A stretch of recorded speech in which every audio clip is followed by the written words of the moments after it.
ADHD가 있다면 물건을 자꾸 잃어버린다거나 약속을 놓친다거나 발을 계속 떨고 머리를 계속 만지기도 하고 이런 것들이 ADHD의 큰 특징이고요. 우리가 자극에 굉장히 많이 노출되면서 주의 집중력에 문제를 호소하는 경우들도 많이 있습니다. 나도 성인의 ADHD인가? 이렇게 질문을 하게 하는 이런 상황들까지 이르러서 ADHD 의심이 되신다면 제일 먼저 하실 거는 안녕하세요. 저는 오늘 정신건강의학과의 원장 양용준입니다. 정신과 의사들의 모임인 대한정신건강의학과 의사회에서 정책이사를 맡고 있습니다.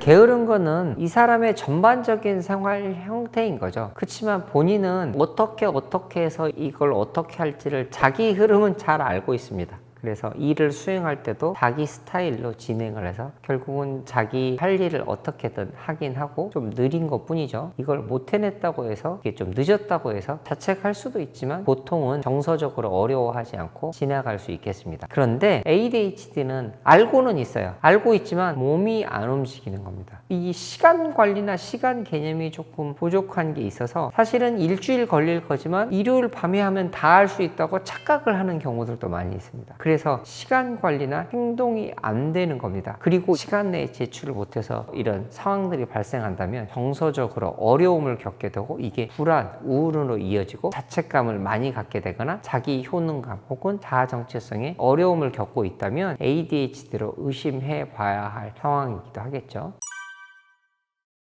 우리가 시간을 어떻게 짜고 어떻게 계획하고 어떻게 조절하고 하는 능력을 관여되는 게 뇌의 앞부분, 전두엽 부분에서 이런 거를 담당하는데요. 이 실행 기능을 하는 전두엽 부분에서 부족한 면이 있습니다. 실제로 뇌의 발달을 봤을 때 어린아이들의 경우는 전두엽 기능이나 이런 게 많게는 3년까지 좀 늦을 수 있다라고 하기도 하고요. 성인의 경우도 만 21세까지도 발달하는 부분도 있거든요. 그래서 이제 이런 고차원 기능을 하는 부분에 있어서 조금 부족함이 있을 수 있다. 그게 실행 기능에 영향을 끼치고 그게 나중에는 정서적인 어려움까지 올 수 있다. 이런 것들을 ADHD에 대해서 특징이라고 말씀드릴 수 있겠습니다. AD는 Attention Deficit, 주의력 결핍입니다. 그 다음에 H는 Hyperactivity입니다. 과잉 활동, 그래서 주의력 결핍과 과잉 활동, 과활동성. 이 과활동 안에는 충동성도 같이 묶여져 있습니다. 그래서 주의력 결핍이 한 덩어리와 과잉 활동, 그 다음에 이제 충동적인 면들, 이런 것들이 ADHD의 큰 특징이고요. 예를 들면 주의력 결핍은 부주의한 게 물건을 자꾸 잃어버린다거나 약속을 놓친다거나 해야 될 과제를 놓친다거나 조직화하지 못한다거나 부주의한 면의 특징이고, 과잉 활동은 초등학교 1학년에 의자에 앉아서 수업을 들어야 하는데 그게 아니고 막 돌아다녀요. 위험한데 또 점프하기도 하고 높은 데 올라가 있기도 하고, 또 이제 차츰 이제 학년이 올라가면서 돌아다니지는 못하니까 손을 꼼지락거려요. 발을 계속 떨고,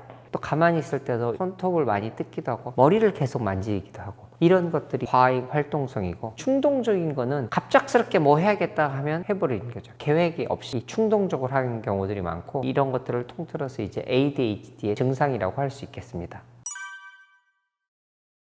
12세 이전에 발병하면, 그러니까 이 ADHD의 폭이 넓게 볼 수 있다고 할 수 있는 건데, 다만 이제 너무 아기 때 학령 전기에는 잘 모르는 겁니다. 애들은 많이 발달하고 어떤 정서적이나 뇌기능적인 혹은 인지적인 기능들도 굉장히 발달하기 때문에 만 6세 이전에는 심지어 약을 쓰지 않는 이유가 그런 경우입니다. 왜냐하면 계속 커나가는 과정이니까. 다만 이런 것들이 언제 제일 많이 드러나냐면 초등학교 1학년 때 많이 드러납니다. 초등학교 1학년 때 어린이집이나 유치원보다는 돌봐주는 선생님이 적고 또 수업을 들어야 하고 가만히 있어야 하는 시간이 많이 늘어나죠. 그런데 학교 가서 적응하지 못하고 많이 돌아다니고 문제 행동을 일으키고 다른 애들하고 많이 싸우게 되고, 이런 것들이 과해지고 해야 할 일들 못하는 경우들에 ADHD의 어떤 이런 것들을 의심할 수 있는 것들이 생기는 거죠. 또 제일 큰 게 책가방을 못 삽니다. 학교에 가기 전에 준비물을 준비해서 뭘 해나가야 되는데 이걸 챙겨가지 못해요. 혹은 집에 돌아오면 옷 갈아입고 이 닦고 잠자리 들기 전에 준비해야 되는 이런 일상적인 어떤 것들을 요 나이 때 해야 될 것들이 있을 것 같은데 그걸 잘 못합니다. 그래서 옷 갈아입지 않고 누워있는 경우들도 있고요. 이런 경우들이 이제 발달상의 기준에 봤을 때 이 정도는 해야 되는데 이게 안 되는 경우들이 이제 ADHD를 의심해 봐야 되는 경우들이 있을 수 있겠죠. 그 다음에 여학생의 경우는 늦게 발견되기도 합니다. 왜냐면 많이 돌아다니지 않고 소위 조용한 ADHD ADHD라고 하는, 남의 얘기를 듣다가 딴 생각해서 이 친구가 얘기했던 거를 제대로 대답하지 못하고 혹은 자기 혼자 딴 생각을 좀 하고 있는, 그래서 엉뚱하다는 소리를 많이 듣는 4차원이라는, 이렇게 하고 있는 경우들도 있어서 여학생 등 경우는 늦게 발견되기도 하고, 혹은 ADHD가 지능이 다 나쁜 건 아닙니다. 지능이 너무 좋아서 이런 숙제나 학업에는 별 문제가 없는데 자꾸 부주의해서 물건을 잃어버리거나 잠바를 놓고 온다거나 핸드폰을 잃어버린다거나 이런 경우들이 많아서 머리는 좋고 학습을 잘하니까 ADHD를 놓치고 늦게 발견되는 경우들도 있을 수도 있겠습니다. 학부모님들이 후에는 집중력 너무 좋아요, 게임을 하면 3시간이고 5시간이고 밤새도 해요, 집중력은 너무 좋아요 라고 하는데, 사실 집중력은 하기 싫은 거를 하는 데 중요한 요소입니다. 예를 들면 하기 싫지만 해야 될 일이 있으면 게임을 그만두고 이렇게 옮겨가야 되는 거, 주의력이 전환이 돼야 되는데 그게 안 되는 게 문제인 거죠. 하기 싫은 일을 얼마나 잘 할 수 있고 하기 싫은 일을 앉아서 집중할 수 있는지, 이게 중요한 관건이라고 할 수 있겠습니다.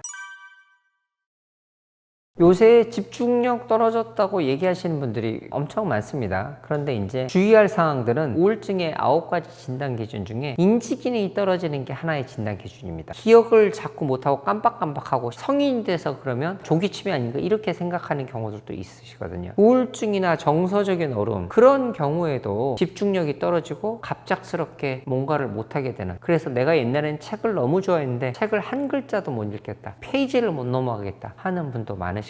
그래서 그런 경우에는 정서적인 어려움이 없는지를 확인해보고, 우울증이 동반됐다면 우울증을 개선시켜보고 그 다음에 이제 주의 집중이나 이런 것들이 나아지는지 확인을 해보기도 합니다. 또한 요새는 다들 스마트폰이 우리를 벌금했죠. 그래서 호흡이 너무 빨라지면서 우리가 자극에 굉장히 많이 노출되면서 우리의 정신적 에너지 수준이 떨어지면서 주의 집중력에 문제를 호소하는 경우들도 많이 있습니다. 심지어는 이래서 이제 요거에 대해서 도둑맞은 집중력이라 해서 이런 걸 얘기한 저자도 있는데요. 결국 우리는 이런 집중력이 떨어지는 상황들이 나도 모르게 내가 ADHD가 아니었는데 나도 성인의 ADHD인가? 이렇게 질문을 하게 하는 이런 상황들까지 이르러서 사회적인 관심을 좀 기울여야 될 것 같기도 합니다. 실제로 프랑스에서는 2018년인가 디지털 쉼표에서 학교에서 핸드폰을 쓰지 말자 운동을 했는데, 핸드폰을 안 쓰면서 사회적인 교류도 좀 증가하고 애들 사이의 괴롭힘도 좀 줄어들고 집중력도 나아지는 게 있어서 아예 2025년부터는 본격적으로 디지털 쉼표를 좀 더 확장을 해서 학교에 가면 통에 넣어놓고 나중에 끝나고 나서 가져가는 이런 것들을 시범적으로 쓰고 있거든요. 이게 연구 결과가 좋아서 디지털 디톡스를 학교에서 하자 이런 운동으로 벌어져서 유럽으로 확대되는 상황이기도 합니다. 어쨌든 우리는 집중력의 문제에 대해서 스마트폰, 전자기기에서 우리를 어떻게 이제 보호할 수 있는지 이런 부분들을 같이 사회적으로 고민해 봐야 될 것 같기도 합니다. ADHD라고 만약에 진단을 받으셨다면 실제로 이거는 뇌기능의 문제라서 뒤처진 뇌기능을 회복시켜주고 부족했던 뇌 네트워크를 활성화시켜주는 그런 게 약물 치료이긴 합니다. 약물 치료는 ADHD에 있어서 제 1번 치료 방법이긴 합니다. 이거는 우리뿐만 아니라 당연히 미국이나 캐나다, 영국 이런 데 있어서도 연구가 잘 되어 있고 아이들한테 쓸 수 있는 안전한 약이 개발되었고 이에 대한 연구 결과도 많죠. 하지만 ADHD가 경증이거나 아주 약하거나 약물에 대해서 부작용이 있거나 혹은 다른 이유로 약을 쓸 수 없을 때 방법이요, 시간 관리나 조직화, 순서를 만드는 실행 능력이 좀 떨어지니 이거에 대해 연습을 하는 게 실은 인지행동 치료입니다. 예를 들면 1시간 동안 혹은 일주일치 해와는 못합니다. 오늘 1시간 뒤까지 해놓으면 빨리 바로 시작하면 엄청 빠른 속도로 끝내는 분들도 있거든요. 그러니까 요분들의 특성에 맞춰서 거기에 부합되게 해서 방법을 찾아주는 이런 것들이 인지행동 치료고요. 보통은 시간을 많이 세분화하는 방식도 씁니다. 공부를 할 때 1시간 40-50분 앉았다가 10분 쉬는 이런 시스템이 안 되니 이분들은 20분, 25분만 앉아있다가 나오는 거예요. 어쨌든 자기만의 스타일에 맞는 혹은 그럴 때 어떤 식으로 조직화하고 순서를 세우고 이런 것들을 하는 게 이제 인지행동 치료인데요. ADHD에 있어서 상담이나 이런 게 필요한 이유는 어렸을 때부터 쿠사를 너무 많이 먹어서 혹은 아이들 아이들이 고학년 되면서 외톨이가 되기도 하고 그 과정 중에 너무 많이 혼나면서 자존감도 많이 떨어지고 불안이나 우울에 동반되는 경우들도 많습니다. 이런 경우에 있어서는 상담을 통해서 정서적인 어려움들을 확인하고 또한 본인이 부족한 사회적인 부분들에 대해서 도움을 받기 위해서 구체적으로 사회기술 훈련을 같이 하기도 합니다. 또한 이제 아까 말씀드린 정서적인 어려움이나 이랬을 때 마음 챙김에 기반한 행동치료가 있기도 합니다. 그리고 이 아이들을 키우는 부모님들도 애들이 너무 힘들게 되면서 엄마들도 우울해지거나 불안해지고 에너지가 떨어지면서 아이한테 또 확 하게 되고 그러면 또 악순환이 일어나거든요. 그래서 양육훈련 혹은 부모님들도 많이 상담을 받기도 합니다. 또한 이런 것들이 이제 상담치료, 비생물학적 치료라고 한다면 약물치료 이외의 생물학적인 치료가 있습니다. 뇌기능에 어려움이 있기 때문에 부족한 혹은 적절하지 않은 뇌에서 발생되는 파형, 이런 파형들을 잘 조절할 수 있는 훈련이 뉴로피드백이라는 게 있는데 그런 훈련을 하기도 하고 또한 이제 여기에 자기장을 대서 경두개, 두개골을 통과해서 자기장을 주는 자기장 치료도 있고 약한 전류를 이렇게 흘려주는 경두개 직류 자극 치료 이런 생물학적인 치료도 있습니다.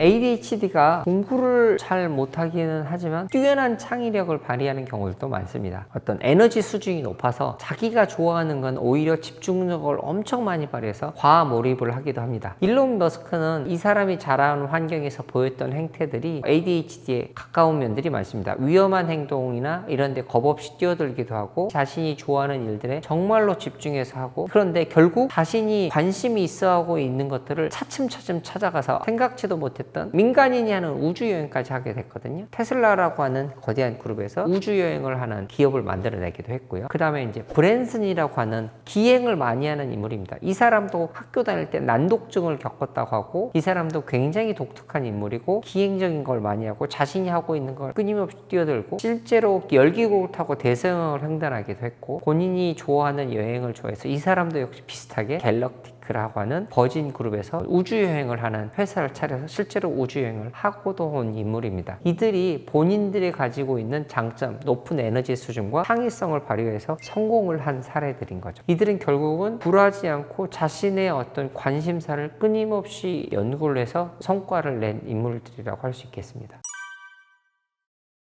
ADHD 있으시고 의심이 되신다면 제일 먼저 하실 거는 제대로 된 진단과 평가를 받아보시라고 말씀드리고 싶습니다. 이유는 내가 그동안 겪어왔던 어려움이 정서적인 어려움도 동반될 수 있는 게 많아서 ADHD 성향이 다분해서 이런 게 나한테 일상생활을 살아오는 데 문제가 됐다면 나를 자책하지 마시고 나한테 문제가 있다는 것을 인정하는 것이 오히려 나를 덜 괴롭힐 겁니다. 그렇게 했을 때 그때서야부터 이제 찾아가는 거고 내가 가진 특성에 맞는 걸 해 나갈 수 있겠죠. 그래서 그런 진단과 평가가 이루어진 다음에 나한테 맞는 적절한 재능과 이 재능에 맞춰진 일을 찾는 겁니다. 사회적인 기준에 맞는 직업을 어떻게 활용할 수 있는지 이런 것들을 찾아가 보는 거죠. 이를테면 내가 실험적이고 창의적인 걸 좋아한다면 미디어 관련된 일을 하거나 예술 활동을 하거나 내가 문제를 해결하고 새로운 기획을 하고 이런 걸 좋아한다면 회사에서 기획을 하거나 전략실에서 근무할 수도 있겠죠. 그래서 결국 자기가 가진 적절한 재능과 적성을 찾아보는 거죠. 근데 이게 쉽지는 않습니다. 내가 금방금방 실증을 내는 부분들도 있기 때문에 어떤 부분이 나한테 적절한지를 오랫동안 찾아보시는 과정도 중요하다고 할 수 있겠습니다. 그래서 나한테 맞는 능력을 활용하는 법을 찾는 건데 실제적인 전략들은 이게 못하는 게 시간 관리나 조직화 이런 게 좀 문제거든요. 그래서 시간 관리를 할 때 일상생활을 할 때는 항상 시간 관리 앱이나 혹은 여러 군데 쓰시라고 합니다. 다이어리를 써서 어떤 분은 출근을 하실 때 출근해서 성공하면 다른 색 표시를 하는데 지각을 몇 번 했으면 빨간색으로 X를 하거나 이런 식으로 표시를 해서 나의 활동을 돌아보는 거죠. 그리고 실제로 씀으로 인해서 좀 더 집중과 이런 부분들이 나아질 수 있는 면도 있습니다. 그래서 요즘은 시간 관리 앱 혹은 투두리스트도 많이 있으니 어플이나 이런 것들을 활용을 하시는 게 이제 실제적인 전략이고 또 하나는 내가 가진 자원을 많이 활용을 해야 됩니다. 가진 자원이라는 게 꼭 이런 물질적인 것뿐만 아니라 주변의 인물들을 활용할 수 있는 게 좀 좋겠습니다. 이 부분은 내가 원래 이런 것들을 잘 못하는 면이 있어. 그러니까 내가 이렇게 있을 때는 이런 부분들은 이해해 주면 좋겠어 라고 솔직하게 하면서 찾아 나가는 거죠. 또 나는 내가 그런 부분에서 못했던 걸로 인해서 다른 사람들의 관계에서 어려움이 생겼다면 이런 관계의 어려움을 찾아가는 그런 것들을 도움을 받는 상담을 받아볼 수도 있고요. 실질적인 프로그램이나 어플이나 도구뿐만 아니라 주변 사람들의 관계에서 도움을 받을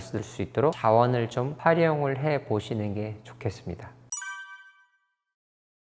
아이가 너무 말을 안 들어서 힘들어 하기도 하시죠. 그런데 이제 여러 번 얘기하는 게 능사가 아닙니다. 말씀을 들을 때 이 아이의 특성을 파악하는 게 중요합니다. 우리 아이는 자기가 좋아하는 거를 할 때는 빨리 하지만 안 될 때는 한없이 미루는 게 있으니 이거를 직접 행동을 옮길 수 있도록 해주는 거죠. 아주 어리다면 이 닦기가 안 된다면 직접 데리고 가서 혼자 닦아보도록 하는 거죠. 이걸 쥐어주고 놓치지 않도록 그 앞에 하나씩 놔보고 이제 스스로 할 수 있게 해보고 이런 걸 하는데, 아이의 특성이 이렇다는 걸 파악하지 못하다면 소위 남들이 보낸다는 대치동에 오랫동안 붙들어 놓는 학원에 있는다고 해서 이 아이가 수학을 잘 풀 수 있는 건 아니죠. 얘는 짧게 해서 빨리빨리 본인이 원하는 걸 찾아가고 다른 걸 할 수 있게 해주는 게 맞는 건데, 오랫동안 앉아있게 하면 이 아이는 그 학원이 지옥일 겁니다. 그래서 특성을 잘 파악하시고 행동을 할 수 있도록 직접적으로 행동화에 적용할 수 있도록 도와주시는 게 필요합니다. 그런데 치약 짜주는 거 말씀드렸는데, 행동화하는 거는 매우 구체적으로 해야 됩니다. 성인 ADHD와 불안 다루기라는 책을 저희가 감수했는데 거기에 이제 성인한테 할 수 있는 구체적인 전략 방법이 나와 있는데요. 거기서 제일 큰 게 SAP입니다. S는 스페시픽하게 아주 구체적으로 하는 겁니다. A는 행동을 할 수 있게 이를 닦을 수 있도록 직접 보여주는 거고, P는 적절한 피벗 포인트, 그 상황에 이 시간이 됐으면 밥을 먹었으면 그때는 꼭 이를 닦아야 되는 그 시간에 맞춰서 움직일 수 있도록 해주는 거죠. 그래서 결국 말로 해서 안 되면 계속 싸우게 되니 그게 아니라 행동으로 직접 옮길 수 있도록 하되 아이의 성향을 잘 파악하시라는 거, 그게 매우 중요합니다. 하나 더 당부드리고 싶은 거는, 너 숙제했어? 그러면 바로 했다고 합니다. 왜냐면 지금 당장 게임해야 되기 때문에 엄마가 했냐고 했을 때 나는 지금 게임하는 게 더 큰 일이라서 당장 이거는 무마하기 위해서, 요거는 말도 안 되는 뻔히 드러나는 거짓말을 한다고 엄청 엄마들이 힘들어하고 애들을 닦다라고 혼을 많이 내죠. 근데 아이는 거짓말을 하는 게 아니라 게임을 하고 싶은 것 뿐입니다. 똑같은 얘기지만 좀 다르잖아요. 거짓말을 하려고 하는 게 아니라 게임을 하기 위해서 숙제했다고 해버리는 것 뿐입니다. 장차 먼 훗날에 저 뒤에 있는 공부를 잘해서 얻는 보람보다는 눈앞에 있는 요 게임이 더 중요하기 때문에 엄마 아빠들이 힘들어하는 거짓말을 하는 거죠. 이게 거짓말의 부모의 입장이고 이 아이는 게임을 하는 것 뿐입니다. 그러니 그런 성향을 다시 한번 잘 파악하시고, 그래서 아이한테 조금씩 성취감을 느낄 수 있도록 해주는 게 중요합니다. 이를테면 너가 먹은 밥그릇을 닦았더니 용돈을 좀 줬다, 뭐 이게 꼭 돈으로 보상하는 게 좋지 않다는 얘기도 있지만, 쉽게 그냥 설명드리면 아이가 뭔가를 해냈을 때, 노력을 했을 때 성취감을 주는 것들을 안겨준다면 거기서 뿌듯함을 느끼면서 차츰차츰 자존감을 향상시키는 과정을 겪어나가면 차츰 아이가 성장을 해 나갈 겁니다. ADHD가 이제 처음 진단 받았을 때 이게 많이 당황하시거나 힘들어 하시는 경우들도 많거든요. 그런데 우리는 ADHD가 있다면 슈퍼카, 페라리 엔진을 달았는데 브레이크가 자전거 브레이크예요. 그러니까 조절할 수 있는 능력이 좀 부족한 것 뿐이고 남들보다 훨씬 뛰어난 에너지를 가지고 있다는 거예요. 그건 오히려 장점일 수 있는 거죠. 그러니 내가 가진 장점, 창의성, 에너지가 높은 거를 잘 살리되 이 브레이크를 훈련시키는 거죠. 그래서 단점을 좀 줄여갈 수 있는 과정, 그런 것들을 해 나가야 되는 거고, 이게 이제 좌절하지 않고 자책하지 않고 나의 특성을 잘 찾아가시라, 이렇게 얘기를 좀 드리고 싶습니다. 마지막으로, 그래서 여러분은 머리가 좋을 수도 있어서 이거를 이제서야 발견했을 수도 있어요, ADHD 명이. 그러니 내가 가진 능력을 충분히 발휘해야 덜 억울하시잖아요. 그러니까 이제부터 제대로 된 평가를 받아보시고 내 어떤 능력을 키울 수 있도록 하시는 거고, 제 환자분은 성인이 된 한참 뒤에야 ADHD 진단을 받으셨는데 자기 인생에서 처음으로 내비게이션이 머리에 장착됐다고 느끼셨다고 했습니다. 그만큼 내가 어떻게 해야 할지를 이제 처음 알았다고 하신 거거든요. 그러니 여러분도 여러분의 갈 길을 제대로 찾기 위해서 도움을 잘 받으시고, 그래서 내가 가진 능력을 잘 살리시기를 바랍니다.